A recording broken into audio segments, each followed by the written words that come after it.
Vamos aqui. Boa tarde, Wanda. Seja bem-vinda ao Gazeta Entrevista. Boa tarde, Cazuza. Posso chamar de Cazuza, né? Lógico. Cazuza é melhor. Você chama, a gente vem, né? Fala Eduardo, é meio complicado. Boa tarde.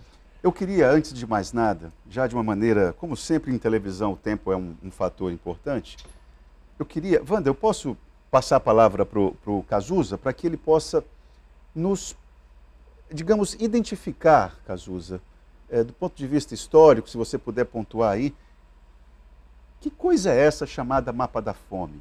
Quem criou, por que criou, qual é a lógica disso? Tá. O Mapa da Fome é um instrumento que foi criado pela Organização das Nações Unidas, né? Principalmente para acompanhar o antigo Objetivos do Milênio, que hoje se chama Objetivos do Desenvolvimento Sustentável. E dentro desses objetivos ele tinha uma série, né, de metas a serem cumpridas, entre elas a erradicação da fome no mundo. Erradicação, é esse o termo? Né? Essa é a meta final, né? Ou seja, um mundo sem nenhum nível de fome, sem nenhum grau de fome, né? Que é uma coisa que vou falar um pouquinho em seguida. E da mesma forma que eles usam instrumentos para medir o nível de desemprego nos países, né? Então, por exemplo, um país está fora desse mapa da fome, né, quando a população desse país tem menos de 4% da população em situação de fome. No caso, o mapa da fome. Perdão. No caso do mapa da fome, né? Quando a população de um dado país que passa fome é inferior a 4%, né, ele está, então, fora do mapa da fome. Não quer dizer que não exista fome. Ela existe, mas num grau, digamos, que dentro desse instrumento de medição, ela se enquadra, né, como fora, né, de situação de fome.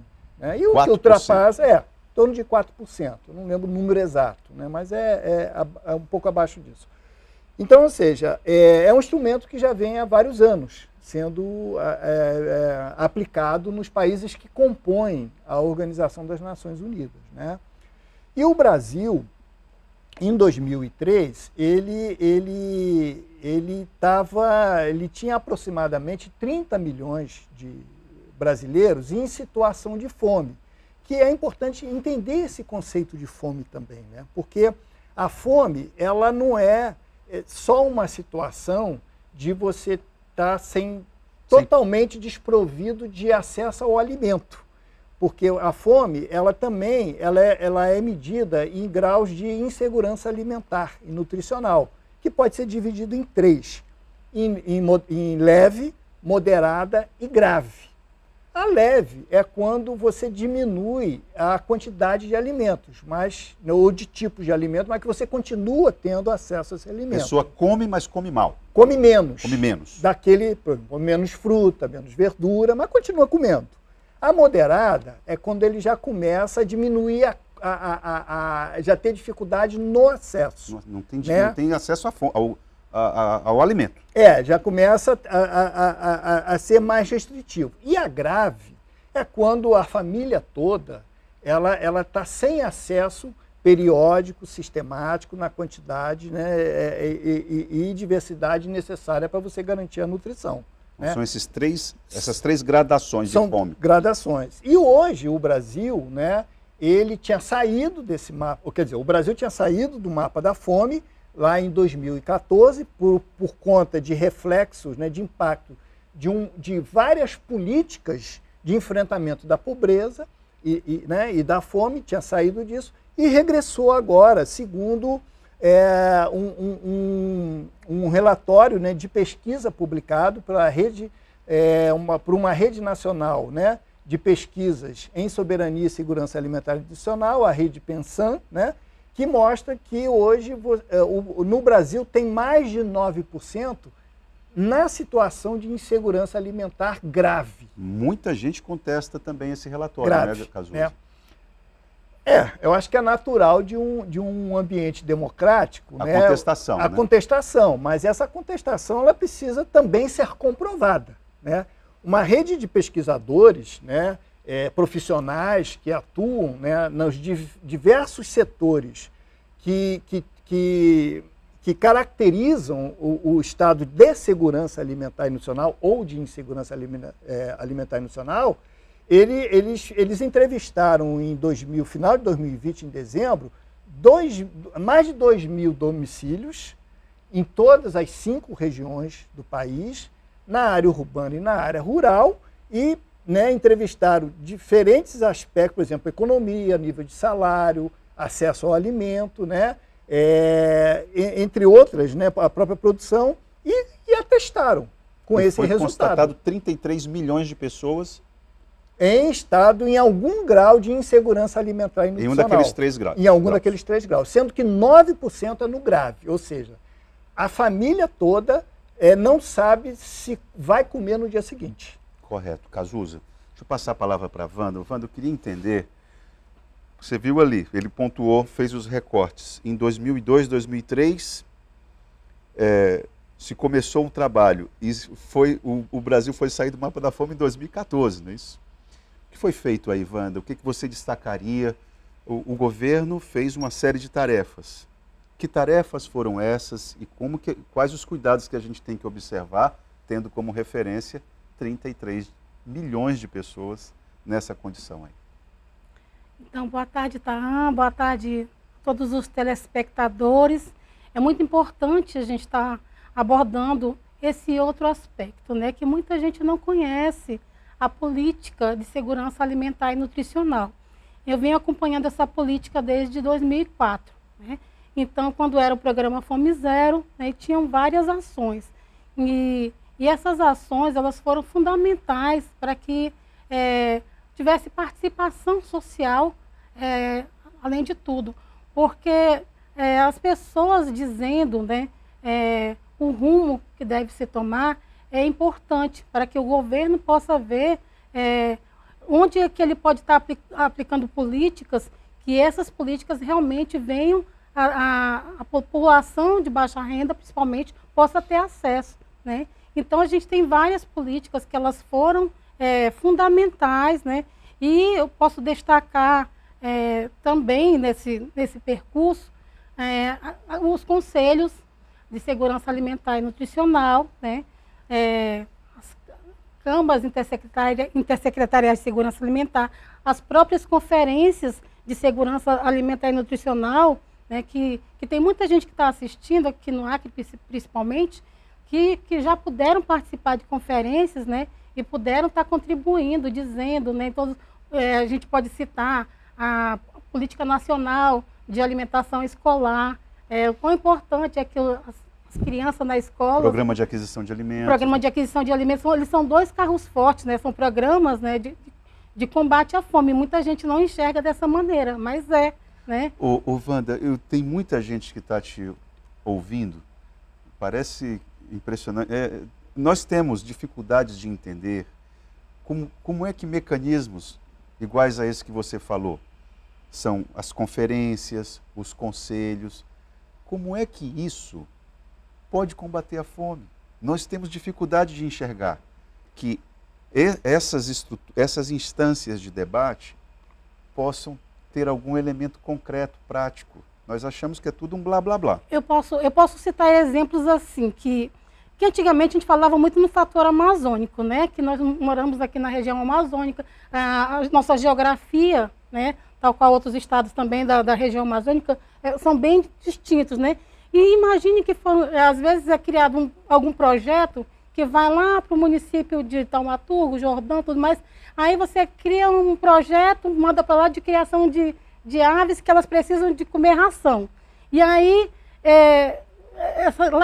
a logística para que essa criação dessas aves dê certo, dê certo, não funciona. Então, assim, se você ouve a população desse município, aí eles vão dizer, não, o que dá certo para a gente aqui é isso daqui não vai jogar o dinheiro no ralo, Então, você precisa ouvir. Se você joga um projeto... Essa é a lógica das conferências. Essa é a lógica das conferências, Então, se você ouve a população, muita gente diz assim, não, isso é só blá, blá, blá. Mas não é. Se o governo municipal, estadual, ele tiver interesse realmente em saber o que vai dar certo, tem que ouvir a população. E as conferências, elas são espaços democráticos, são espaços abertos, não são fechados.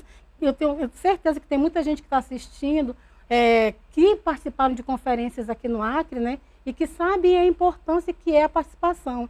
Eu tenho um modo de falar assim que às vezes, as políticas enlatadas, eu particularmente chamo políticas enlatadas, né, elas não dão certo. A exemplo, né, hoje a gente tem que falar em políticas territorializadas. Por quê? Porque dentro do território tem aspectos diferentes. Então, assim, às vezes você pensa que você vai mandar uma lancha para um município para estar atendendo ali, só porque é a Amazônia, mas tem rios que não são trafegáveis na Amazônia, né? Então você tem que estar vendo aspectos, né, que possam estar contemplando os ribeirinhos, né, as pessoas.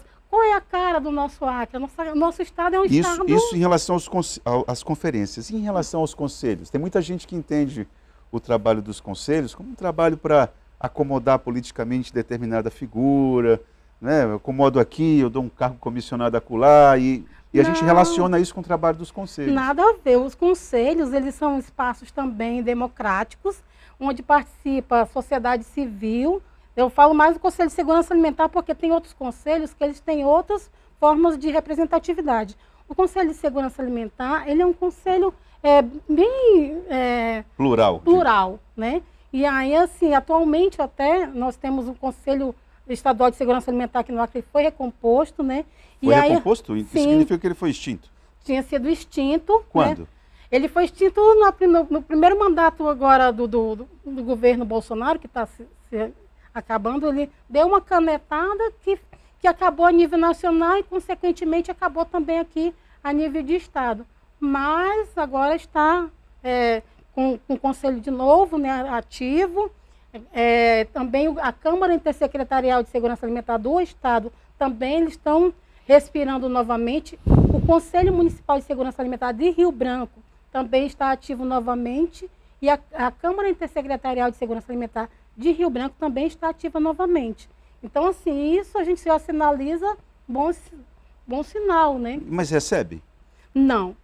Assim, quem é da parte governamental, ele recebe o seu salário, né? Mas ele não tem um bônus, nada que por ser conselheiro. Sociedade civil é voluntária também. Todas as pessoas que são conselheiros, eles não recebem nada. É importante você falar isso, porque dá mais credibilidade à participação nos conselhos, né? O Cazuza, tem aqui uma observação do Leonardo, do senador Guiomar. Perceba só.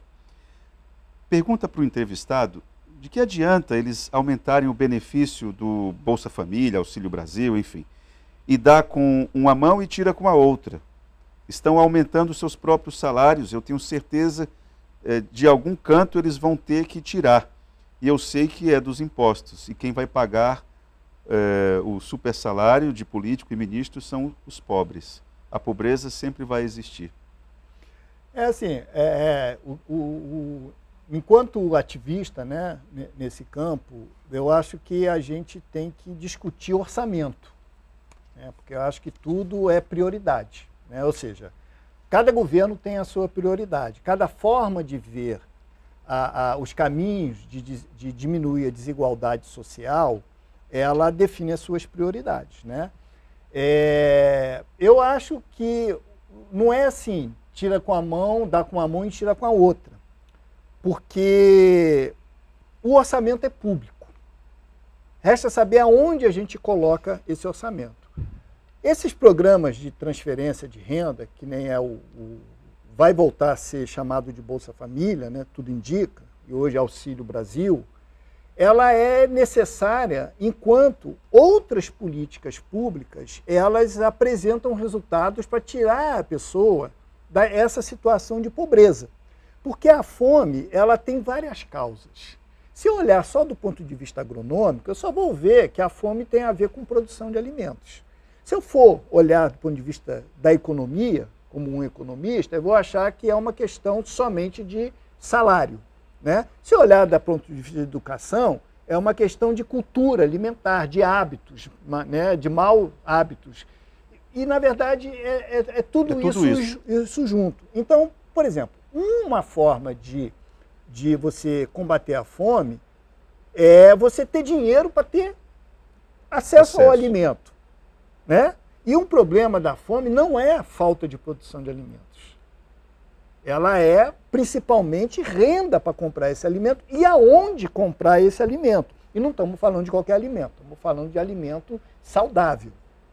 Então isso implica em mudanças no modelo predominante de produção agrícola, né? Que hoje é muito baseado em insumos, né? Fósseis, que é limitado, então só tende a encarecer o preço do adubo, né, o preço do combustível utilizado no maquinário para produzir, né? Então eu tenho que partir para uma outra lógica de produção de alimentos, né?